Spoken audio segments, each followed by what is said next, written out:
శ్రీల ప్రభుపాదకి జయ గౌనితాయకి భగవద్గీత యథార్థము పరమ పూజ్య శ్రీ శ్రీమతి ఏసీ భక్తి వేదాంత స్వామి ప్రభుపాదుల వారు 2వ అధ్యాయం 4వ శ్లోకం. అర్జున ఉవాచ కథం భీష్మమహం సంఖ్యే ద్రోణం చ మధుసూదన ఇషుభిః ప్రతియోత్స్యామి పూజార్హా వరిసూదన. అర్జునుడు పలికెను, ఓ సత్తు సంహారక, ఓ మధుసూదన, నాకు పూజనీయులైనట్టి భీష్మద్రోణులు వంటి వారిని నేను ఎట్లు బాణములతో యుద్ధంను ఎదుర్కొనగలను. ఏమండి, మొట్టమొదట అర్జున విషాద యోగం. అదేంటంటే సైనిక పరిశీలన వలన ఆయనకి ఏమొచ్చింది, దుఃఖం వచ్చింది అన్నమాట, విషాదం వచ్చింది. ఆ విషాదానికి కారణం ఏమిటికో ఇక్కడ విషయాన్ని చెప్తున్నారు అన్నమాట. ఆయన దుఃఖానికి కారణం భీష్మద్రోణులు ఎవరు, ఆయనకు పూజనీయులైన వారు. అటువంటి వారిని గౌరవంగా ఉండాలి తప్ప బాణాలతో కొట్టినట్టయితే నా యొక్క ఈ గౌరవం ఏదైతే ఉందో ఆ గౌరవం పోతుంది. నిజానికి లౌకికమైన వ్యక్తి యొక్క స్వభావం దేని మీద ఆధారపడి ఉంటుంది, ఆధ్యాత్మిక వ్యక్తి యొక్క స్వభావం దేని మీద ఆధారపడి ఉంటుంది అనేటువంటి విషయాన్ని ఇక్కడ నుండి మొదలవుతుంది అన్నమాట. లౌకికమైన వ్యక్తి ఎప్పుడూ కూడా తన యొక్క బంధాలు, బాంధవ్యాలు, ధనము, లేకపోతే లౌకికమైన సంపత్తులు ఇటువంటి వాటి చుట్టూ తిరుగుతూ ఉంటాయన్నమాట. కాబట్టి ఏ కార్యం చేసినా సరే కొంత లాభం ఉంటుంది. ఏమిటా లాభం? లౌకికమైనటువంటి లాభం, ధనం కోసము, లేకపోతే తన యొక్క రిలేషన్షిప్ని అంటే ఇంకా ఆ యొక్క బంధాలను ఇంకా దృఢపరచుకోవడం కోసం. బంధం అంటే ఏమిటి? కట్టుపెట్టడం అన్నమాట. ఇటువంటివి బాగా ఇంకా ఇంకా బలోపేతం చేసుకోవడం కోసం లౌకికమైన వ్యక్తి ఎప్పుడు కూడా ప్రయత్నం చేస్తూ ఉంటాడు. మరి లౌకిక వ్యక్తికి మరి ఎవరు అవసరం అంటే ఒక ఆధ్యాత్మికాచార్యుడు చాలా అవసరం.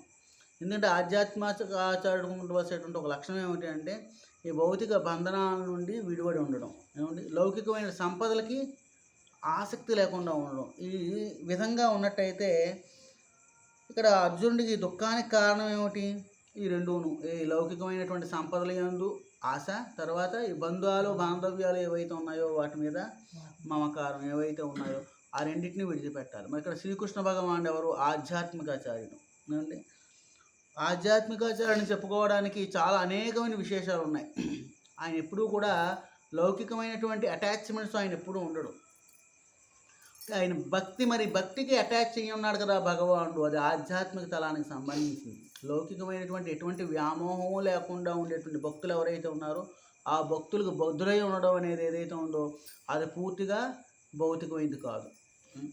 కాబట్టి శత్రు సంహారక ఓ మధుసూదన, ఇక్కడ శత్రు సంహారకుడు ఎవరు? కృష్ణుడు. మధుసూదన, మధురు అనేటువంటి రాక్షసుని చంపినవాడు. కాబట్టి ఇద్దరిని ఎందుకు రాక్షసుడు, ఇప్పుడు రాక్షసుడు ఏం చేస్తుంటాడు అంటే మన యొక్క పనికి ఆటంకం కలిగిస్తూ ఉంటాడు. రామచంద్రుడు యజ్ఞయాగాదులు చేయించడం కోసం రాముని తీసుకువెళ్తాడు విశ్వామిత్రుడు. అందులో తాటకి మారీచుడు, సుబాహుడు వీళ్ళందరూ ఏం చేస్తారంటే ఆ యజ్ఞాన్ని చెయ్యకుండా ఆపు చేస్తూ ఉంటారు.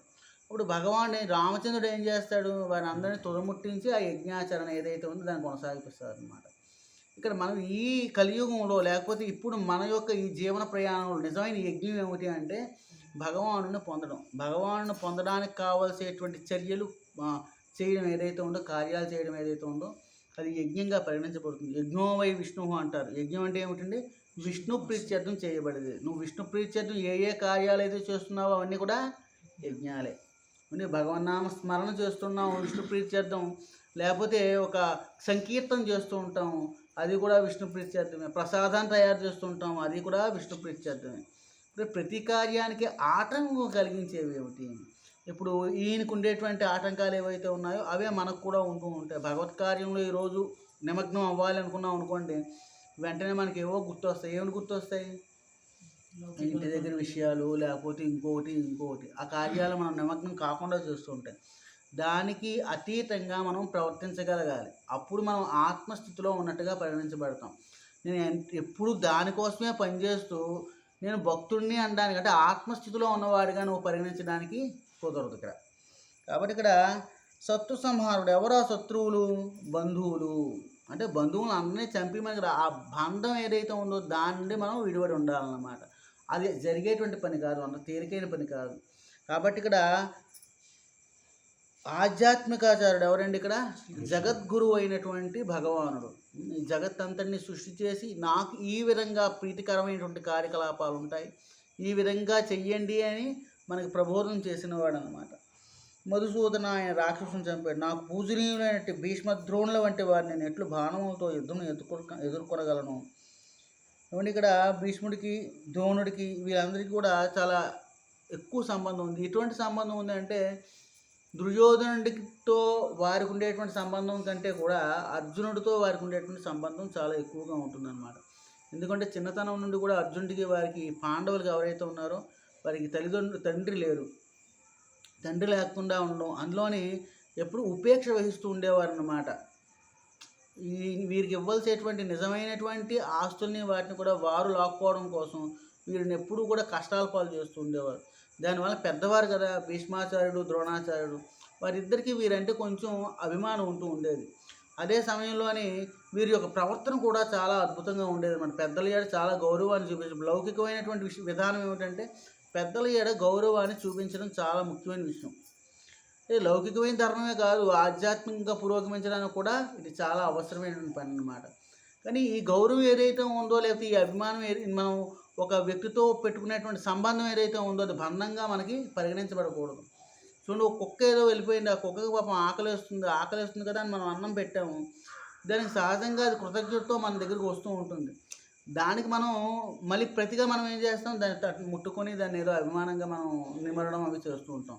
దానివల్ల ఏమవుతుంది, మనకు బంధం అభివృద్ధి చెందుతూ ఉంటుంది అన్నమాట. సో మనం ధర్మాన్ని చెయ్యాలి తప్ప బంధాన్ని అభివృద్ధి పరుచుకోకూడదు. హరే కృష్ణ. శ్రీల ప్రభుపాద శ్రీ గౌరవ